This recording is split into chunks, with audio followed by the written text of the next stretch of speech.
I'm gonna tell you guys about how I was able to build my house out of pocket while I was in college, and it only took me a year and a half. So when the idea came to me to build a house, I had less than $10,000 to my name because I had just invested in a pineapple farm. I invested about $4,000 in a pineapple farm and bought an $8,000 car for somebody to do Uber with. So I had just spent essentially $12,000, and I forgot the exact amount, but I had less than $10,000 to my name when this idea came to me. I paid $3,000 for design and permits, so it was essentially left for $7,000, and the house was going to cost far way more than that. So I had to be able to, earn this money and pay as I go along.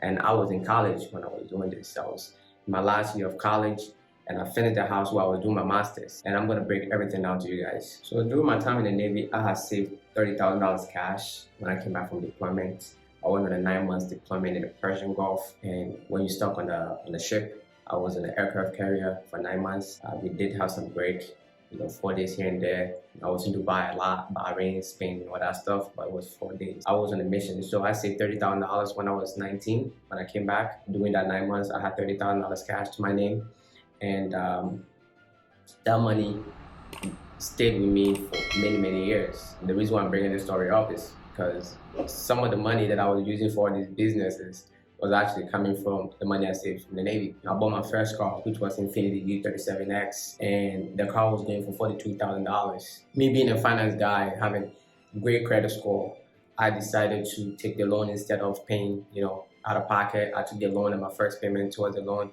was $10,000, and that put me 2 years ahead of my payment really. So I was controlling the game, the interest rate being so low. So I didn't really save much after that. I was just, saving here and spending there. So I left the Navy in 2016. I got my car in 2014.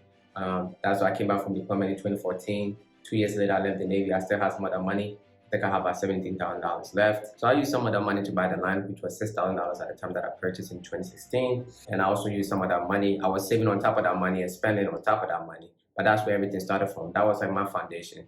So I used some of that money to invest in the pineapple farm that I mentioned earlier. I used some of that money to buy the car for the Uber driver. And I was saving on top of this. But I think around that time, my saving was like stagnant, and it stayed around $20,000 to $14,000. So it goes to $20,000. Then I'll be spending, making investments here and there, buying luxury stuff. I didn't know much at the time, and I'm gonna share that with you guys. What I learned along the way that saved me greatly. I was able to get so much money in such a short period of time. I had the wrong habits. I was a great saver, but I did not know how to build wealth. I didn't know that. I grew up in the Bronx, and I moved to Virginia when I was in the Navy, and I was around a lot of people who didn't know how to build wealth really. Money comes in, you're just not thinking big, you know what I mean? Like, you have a nice car, it's paid off, you have a good credit score, then average mediocre life, right? I wanted more. So I did learn a lot of stuff along the way by reading a lot of books and hanging out with the right people. The mind shift came in 2018 when I started reading all this, self-help books and getting into the books that I would make a video about that changed my life forever. I came to realize that I have been practicing the wrong habits. I have the land, I've invested in businesses, but I didn't understand how to build wealth. But these books really changed my life, right? So now I know how to build wealth, and I did not have much, and I'm about to go, build this house that's ended up costing me $305,000 in the end. Though the initial cost up front, you guys see my BOQ, was like less than $200,000, was $199,000. But I knew it was going to change, and I had to furnish the place when it's done. So I did know that I was going to spend more than that initially. And I did not have the money. I was a student. I was earning money because in America, if you serve in the military and you go to school, they pay you. It wasn't much. It was like how much an average American would be earning, like $3,000 a month, which is not much. And then I was working on top of it and all the stuff that I was doing on the side to bring in more money. But that was not enough to finish the house. So what happened was I started reading a lot of books, self-help books. I started reading a lot of books on how to invest in stocks, YouTube. I refused to go on vacations. When I started this project, I refused to go on vacation, not because I didn't have the money to go on vacations, but I had a bigger goal. That's what it takes. You have to be disciplined, and you're gonna go through some dark times, and I was willing to go through that. So I wasn't taking any vacations. I used to, travel a lot. I stopped all of that. I was saving every single dime. I was saving. There was a time where I was actually saving about 90% of my income. So while I was in school, I was also working as an accountant for the school. I was getting paid from that. and then I was getting paid from through the military for, it's part of my benefits, and I was doing other stuff on the side. This whole time I was educating myself like voraciously. I was just reading a lot of books, man, learning how to invest and all this stuff. And I started working for KPMG. So I stopped working for the school briefly. My internship was 3 months, and I was working overtime. Overtime all the time. I was working 90-hour plus week. It was crazy. I've worked 18 hours a day before. I was grinding, and I was doing my master's at that time, full time. I was taking 4 courses around that time. It was a very dark moment. Barely surviving on 3 hours, and I was working out every day. It was just crazy. It was crazy. It was insane. I would go to bed around 3 o'clock, wake up at 5, go work out, and then do the whole thing over again. So during this time, I was determined, and I chose to also buy my farmland during this period to put stretch marks on my brain. I was pushing myself, and your mind will be playing games with you, right? And this farmland was like $30,000, 15 acres. And hey, if you've not subscribed already, kindly do so. During this process, I decided to go ahead and buy this farmland to add more pressure on me.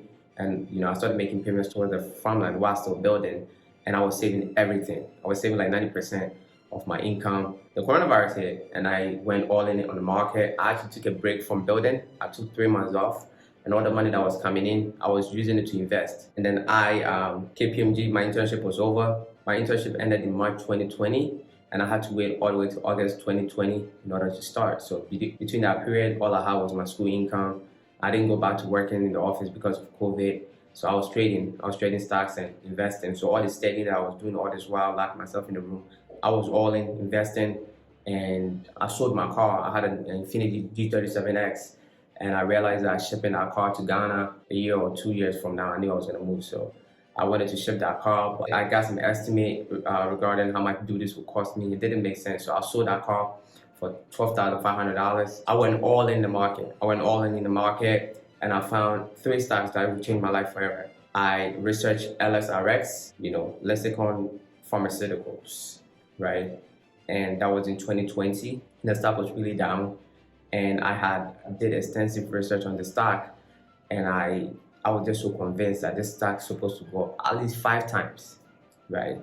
5 times, at least 500% within the next year. And I went all in to the point where I went back, since I've paid off my personal loan, I went back, and this time I went hard. I took $30,000 personal loan, and I went all in. And then I also found a stock called DPLS, Dark Horse. A friend of mine put me onto that. We did the research, believed in it, we went all in. And then I came up with another stock called OCGN, and I saw a great opportunity there as well. And I went all in as well. And I took a break from the whole construction, and I was all in on these stocks, right? Initially, I started investing using the Warren Buffett method of value investing, but it was too slow. I was making money, but it was too slow. I wanted to make the money fast. So I started using something known as technical analysis, which is just taking opportunity of prices that sold down and then trading short term. So I became a trader instead of investor. I was an investor in the beginning. I read all those books to be an investor, but then I switched to become a technical analysis person, and I was a trader. And everything changed from there. It was not easy at all. Once I went in, I started losing money, but you only lose when you sell, right? I was still staying put in the stock, and I started making money from the stock. Everything was like exponential. Everything was just, blown up. After all this stressful months, everything, like all the research and all the work and the agony all came to pause, and I was just winning every day. And it was not like just winning. It was a day that I made more money than I would have made in 4 years working for KPMG. So I started working for KPMG around October, and during that time of working for KPMG, I was trading stocks while I was working for them. I was doing both simultaneously, and they loved me. I don't know how, because I was more focused on the stocks, but I was their hardest worker. That's what they told me, and I felt like I was doing the right thing. I don't play around. Everything I do, I put my mind to that, and I go all in. So I started doing so well. It just didn't make sense. It was some days where in a day I make more than I was going to make in this job in a year. So I drafted my 2 weeks notice to quit the job. And once I did that, I saved that file. And the following week, I made how much I was going to make in 2 years working for that company in a day. And that's when I submitted to them that I got 2 weeks and I'm out. So that's when we came back from the Christmas vacation. So I only essentially worked for KPMG after my internship. I worked for them for 2 months. I started in October. December we went on the breaks. We came back and I hit them with a 2 weeks notice because it just didn't make sense to me to work for them anymore. I was over here making how much I'm making in 2 years in a day. Why the hell would I work for you anymore? So I submitted that and got back, resumed the construction. At this point, I have all the money that I need for the house already. I made that within a month. And then it was one day that really blew my mind. It was February and I woke up. That's the beauty of investing and all the knowledge that I had. I accumulated all these years and struggling and reading in silence and everybody's partying. I was locked in, right? And it all paid off. I woke up to $275,000 plus one day. That day is when I knew I would never be the same again, right? After that day, my whole perception changed. And I had way more than I needed for this house. Way more than I needed for this house. That is how I was able to build a house and I felt rich.